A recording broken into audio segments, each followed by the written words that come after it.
Railway Koduru నియోజకవర్గ కార్యకర్తల సమావేశం. రైల్వే కోడూరు నియోజకవర్గ కార్యకర్తల సమావేశంలో పాల్గొని వచ్చే ఎన్నికల గురించి దిశానిర్దేశం చేసిన మంత్రివర్యులు శ్రీ పెద్దిరెడ్డి రామచంద్రారెడ్డి, ప్రభుత్వ whip MLA Shri Koramutla Srinivasulu, skill development chairman Konduru Ajay Reddy ఈ కార్యక్రమంలో పాల్గొన్న నాయకులు, కార్యకర్తలు, అభిమానులు. ఎంతో మందికి ఎన్నో కష్టాలు వచ్చినప్పుడు దగ్గరుండి నేనున్నానని చూసిన వ్యక్తి. సో అటువంటి వ్యక్తి మనకు మన పార్లమెంట్ కు మన యోగానికి వచ్చి దశ నిర్దేశించి కొన్ని మనకు అవగాహన కల్పించే విధంగా రావడం నిజంగా చాలా సంతోషకరం. ఈనాటి మీటింగ్ మనందరం కూడా ఒకటే ఆలోచించాలి అందరూ కూడా.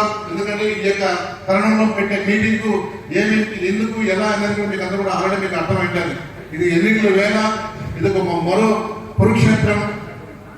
పేదలకు పెద్దలందరికీ వారు, అదేవిధంగా చాలా మంది కూడా ఒక దగ్గర క్యాస్ట్, ఒక దగ్గర సామాన్య మనుషులు వారు. ఇటువంటి కార్యక్రమంలో ఇటువంటి దాంట్లో ఒక ఆయన సందేశం ఉంటే మనంగా బలంగా ఉంటుందనే ఉద్దేశంతోనే ఖచ్చితంగా ఎన్ని కూడా మీరు ఒక 2 నిమిషాల్లో మేము మాట్లాడిన తర్వాత అన్నగారు మాట్లాడతారు. ముఖ్యంగా మనం కూడా మనకు ఆలోచించాలా, ఇప్పుడు జరుగుతున్న ఈ ఎన్నికల తరుణం జరుగుతున్న పండుగ మీరు చూసాము. ఎందుకంటే మనం 2009 నుంచి చూస్తున్నాం. అధికారం నుంచి ప్రతిపక్షంలో పోయినాం. కారణం రాజశేఖర రెడ్డి గారు ఆ రోజు చనిపోవడం, తర్వాత జగన్తో మనం కలిసిపోవడం, తర్వాత దాదాపు 10 సంవత్సరాలు అపోజిషన్ ఉండడం.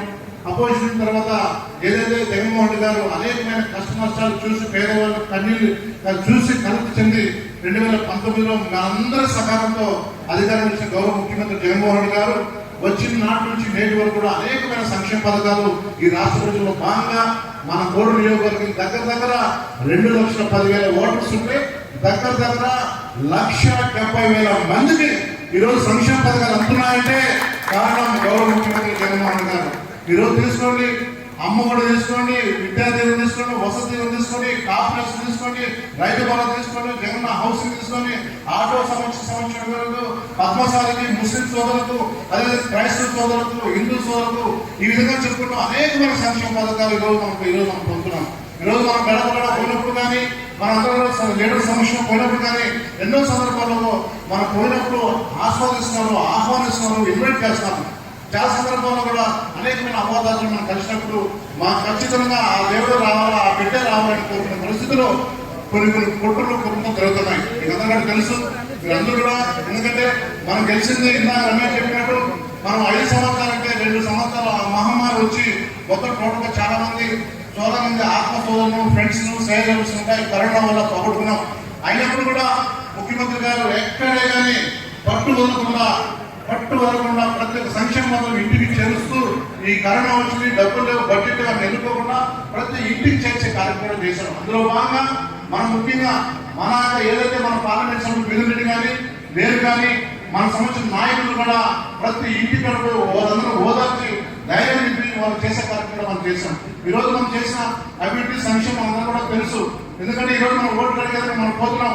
మనతో పాటు క్యాట్ మొత్తం కూడా తిరుగుతున్నారు. అన్ని దాదాపు 100 పంచాయతీలు తిరుగుతున్నారు. తిరుగుతున్న బలంగా ఈరోజు ప్రజల నుంచి మనకు ఒక మంచి సపోర్ట్ కూడా ఉంది. ఈ నేపథ్యంలో గతంలో ఎవరూ చేయనంతగా గత 40-50 సంవత్సరాల్లో స్వాతంత్రం నుంచి 70 సంవత్సరాలు కూడా ఒక లైన్ లైట్కి ఒక కంప్యూటర్ యుగంలోకి వచ్చినప్పుడు కూడా గత 60-70 సంవత్సరాలు చేయని పనులు ఈరోజు గౌరవ ముఖ్యమంత్రి ఆధ్వర్యంలో ఈరోజు పార్లమెంట్ సభ్యులు వెలుగుతుందని, అదేవిధంగా పెద్దిరెడ్డి రామచంద్రన్న ఆయన పంచాయతీ శాఖ మంత్రిగా ఉన్నప్పుడు, అదేవిధంగా ఇప్పుడు అటవీ శాఖ మంత్రిగా ఉన్నప్పుడు, విద్యుత్ శాఖ మంత్రిగా ఉన్నప్పుడు ఎన్ని రకమైన మనకు సబ్స్టేషన్ విషయంలో కావచ్చు, రోడ్డు సంబంధించిన పనులు కాదు, అదేవిధంగా మనం నెట్వర్క్ అంటే తరువుగా చేసిన పరిస్థితి. ఈరోజు మమ్మపేట విషయానికి వస్తే 400 కోట్ల రూపాయలు ఏ గమ్మును కూడా సైన్ చేసిన వ్యక్తి మన పెద్దిరెడ్డి రామచంద్రరెడ్డి గారు. దీని బట్టి ఒక దగ్గర కుమారుడు మన పార్లమెంట్ సభ్యుడు, అందులో మన దగ్గర కేసు ఒక అందరం కూడా కలిసి ఏమని అడిగిన తర్వాత ఈరోజు పెద్ద చేసే పరిస్థితి చూస్తున్నాం. అదేవిధంగా మనం చూసుకుంటే ఈరోజు చాలా సందర్భాలు మీరే చూస్తున్నాం. చాలా మంది చనిపోతున్నారు, చాలా ఇబ్బంది పడతారు. ఒకటే రోడ్డు ఉంది, చెన్నై టు బాంబే, హైదరాబాద్. మన ఎన్టీ అంటే మనం మీరందరూ కూడా మీరు రాండి ఢిల్లీకి అంటే ఢిల్లీకి పోయిన తర్వాత ఫస్ట్ మాకు మొదట ఆయన మినిస్టర్ పెట్టారు కదా. రెండోసారి పోయినప్పుడు మమ్మల్ని పరిచయం చేసి అందరూ కూడా మన లేడము మమ్మల్ని పనిచేసి ఈ సిచ్యువేషన్ ఎక్స్ప్లెయిన్ చేశాడు. ఇది చాలా ఇంపార్టెంట్ రోడ్ సార్, చాలా మంది చనిపోయే పరిస్థితి ఉంది, చాలా మంది చిన్న పిల్లలు ఇప్పుడు చాలా మంది పెద్దలు స్కూల్ పిల్లలు అందరూ కూడా వెళ్ళిపోయే పరిస్థితి. అంటే దాదాపు 2200 కోట్ల రూపాయలు మన బైపాస్ రోడ్ చేసిన ఘనత విధురెడ్డి గారి చెప్తున్నాం. దాదాపు దాంట్లో 72 కిలోమీటర్లు కోర్టు సంబంధించింది. అంటే దగ్గర 1900 కోట్లు మనకు సంబంధించింది అనేది కూడా ఈ సౌకర్యాన్ని తెలియజేస్తున్నాం. అదేవిధంగా మీకు తెలుసు మనిషి బతకాలని జీవించాలంటే మీకు తెలుసు అందరూ కూడా ఏదైతే మనం ఈ కూడు గుడ్డ నీడ సంబంధించి కూడా అన్ని